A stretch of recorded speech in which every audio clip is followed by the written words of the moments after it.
नमस्कार दोस्तों, मैं हूं मोहित मिश्रा, साइबर सिविल एवं criminal law expert, high court Jabalpur एवं जिला न्यायालय मऊगंज। आज मैं आपको दहेज एक्ट जो 498 एक धारा है उससे निपटने का उपाय बताएंगे। अगर आपके ऊपर दहेज एक्ट की धारा लग जाती है, जो कि एक बहुत ही संगीन मामला है, और ये संगीन मामला अगर लग गया तो आपकी नींद हराम हो जाती है और आप सोचते हो कि इससे बचने के लिए कोई अच्छा वकील मिल जाए, पैसा भले ले ले लेकिन हमको बचा ले। हम आपको बताएंगे कि आप इधर उधर भटकने की बजाय आप अगर एक बार भी हमारी वीडियो देख लेते हैं तो आपको कहीं भटकने की ज़रूरत नहीं है। आपका जिस कोर्ट में भी केस चल रहा हो, आप हमसे संपर्क करें और हम आपको बचाएंगे। और हम आपको आज ये बताने के लिए ये वीडियो बना रहे हैं कि आप समझ जाएं कि किस तरीके से एलिगेशन लगता है और उससे बचने का क्या उपाय है। क्रॉस एग्जामिनेशन एक ऐसा हथियार है जिसके बल पर आप बच सकते हैं, अदरवाइज ये इतना संगीन मामला है कि आप कभी भी नहीं बच पाएंगे। हम आपको एक एक करके क्वेश्चन बताते हैं कि कैसे कैसे एलिगेशन आपके ऊपर लगेंगे और इस एलिगेशन से बचने का क्या उपाय है। सवाल नंबर 1, लड़की के द्वारा ये आरोप लगाया जाता है, लड़की या महिला के द्वारा ये आरोप लगाया जाता है कि मेरे पति मुझे अक्सर मारते पीटते हैं ससुराल में। जब इस तरीके का एलिगेशन लगे तो आप जो अच्छे वकील साहब होंगे वो क्रॉस एग्जामिनेशन में जब उसका चीफ हो जाएगा, चीफ के बाद जब उसका क्रॉस एग्जामिनेशन होगा तो उससे सवाल पूछेंगे और वो सवाल होगा इस तरीके से। हम आपसे वो सवाल पूछेंगे कि आपने अपने पुलिस आईओ को ये बताया कि हम ससुराल में कब गए, और ससुराल में जाते ही हमको मारना पीटना स्टार्ट कर दिया गया कि कुछ टाइम के बाद। अगर वो बोलती है कि हमको कुछ दिन के बाद मारना पीटना स्टार्ट हुआ, तो क्या आपने अपने पुलिस आईओ को ये बताया कि हम कितने दिन तक ससुराल में हमको कोई कुछ नहीं बोला और कितने दिन के बाद से हमारे साथ इस तरीके की उत्पीड़न स्टार्ट हुई।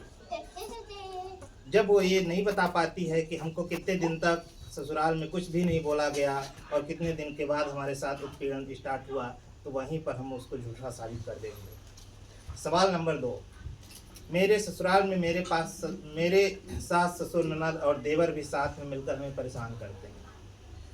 वो ये एक ऐसा एलिगेशन है जो कि सरासर झूठा होता है और सबको एक साथ मिला के पूरे परिवार को फंसा दिया जाता है। इससे बचने का क्या उपाय है, हम आपको बताते हैं। जैसे ये एलिगेशन आएगा, हम क्रॉस एग्जामिनेशन के दौरान उससे सवाल पूछेंगे कि जब आप अपने ससुराल में गए तो कभी आप बीमार पड़ी कि नहीं पड़ी, और आपके सास ससुर ननद, क्या आपने पुलिस आईओ को ये बताया कि हम हर वक्त हमारे सास ससुर देवर और ननद एक ही स्थान में एक ही घर में रहते हैं। अगर वो ये बताती है कि एक ही स्थान में घर में रहते हैं तो क्या आपने पुलिस आईओ को बताया? अगर नहीं बताया तो यहाँ पर भी हम उसको झूठा साबित कर देंगे। और अगर वो बोलती है कि नहीं सब कोई घर में रहते हैं, तो घर में रहते हैं तो किस डेट पर कौन कौन आपके साथ किस तरीके का बर्ताव किया, क्या आपने बताया? अगर नहीं बताया तो भी हम यहाँ पर उसको सीधे से नकार देंगे और उसको झूठा साबित कर देंगे और आप केस से बरी हो सकते हैं। सवाल नंबर 3, मेरे पास गवाह हैं। लड़की के द्वारा एलिगेशन लगाया जाता है कि हमारे पास गवाह हैं और इनके सामने हमको मारा पीटा गया। हमारा उसमें क्रॉस एग्जामिनेशन के दौरान ये सवाल होगा कि ये गवाह आपके बुलाने से वहाँ पर आए कि अपने आप मौजूद थे। अगर वो बोलती है कि अपने आप मौजूद थे तो वो गवाह से जब हम क्रॉस करेंगे तो ये पूछेंगे आप वहाँ करने क्या गए थे। अगर गवाह ये बोलता है कि हम अचानक से वहाँ पहुँच गए और इस घटना के प्रत्यक्षदर्शी बन गए, तो जब आपने वहाँ पहुँचा तो आपने क्या क्या देखा, वो जाहिर सी बात है कि वो गवाह झूठा होगा, वो पूरी बात नहीं बता पाएगा।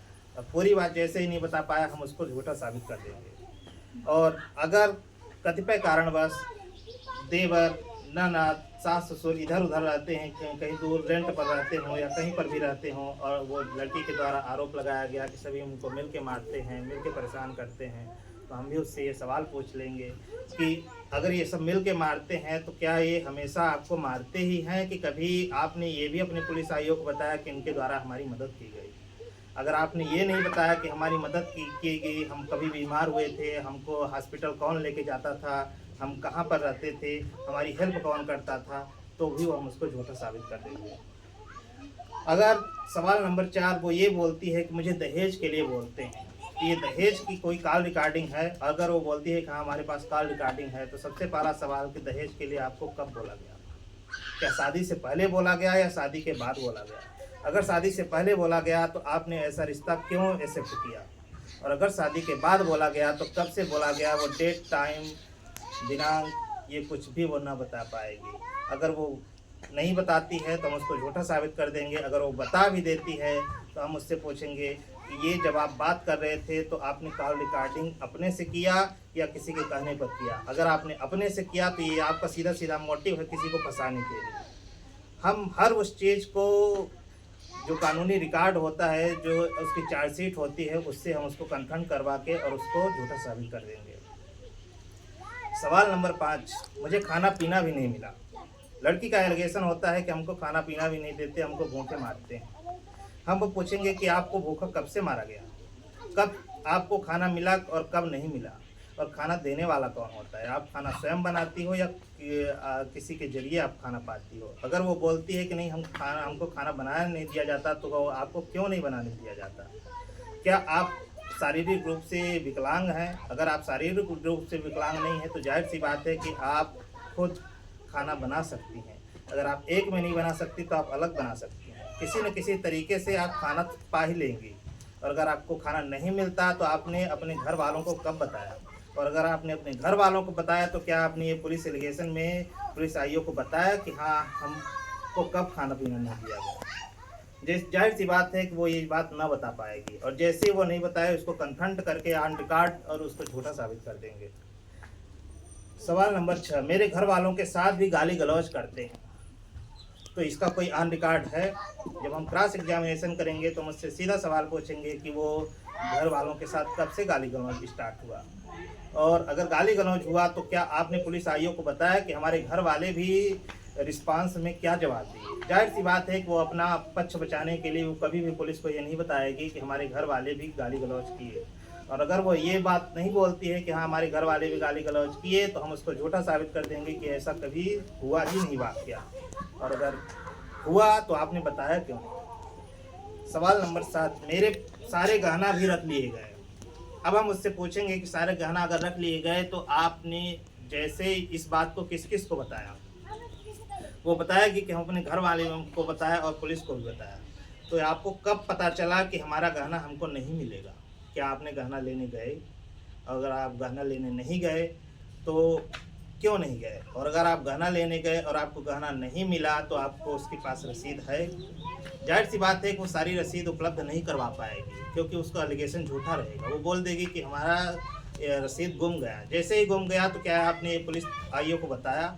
और अगर नहीं बताया, और अगर आप ये बोलते हो कि सारा गहना हमारा रख लिए हैं, तो इसका क्या सबूत है? और गहना रखने की बात, आपने इतना गहना पाया कहाँ से? वो खुद ही फंस जाएगी कि हमारे को जाहिर सी बात है कि वो जब झूठा केस लगाएगी तो अधिक से अधिक प्रयास करेगी कि उसकी गहने चोरी होने की, माने उसके गहने रखने की FIR दर्ज कराएगी। तो हम उससे उसके पिता की आय पूछ लेंगे कि आपके पिताजी का इनकम सोर्स क्या है, वो कहाँ से इतना गहना पाए। अगर वो बोलती है कि वो हमारे पिताजी दिए हैं, तो पिताजी पाए तो पाए कहाँ से? और अगर वो पाए तो उनके पास इतना पैसा कहाँ से आया? क्या कभी आपने ये बताया कि हमारे पिताजी इस सोर्स से हमको इतना गहना दिए हैं?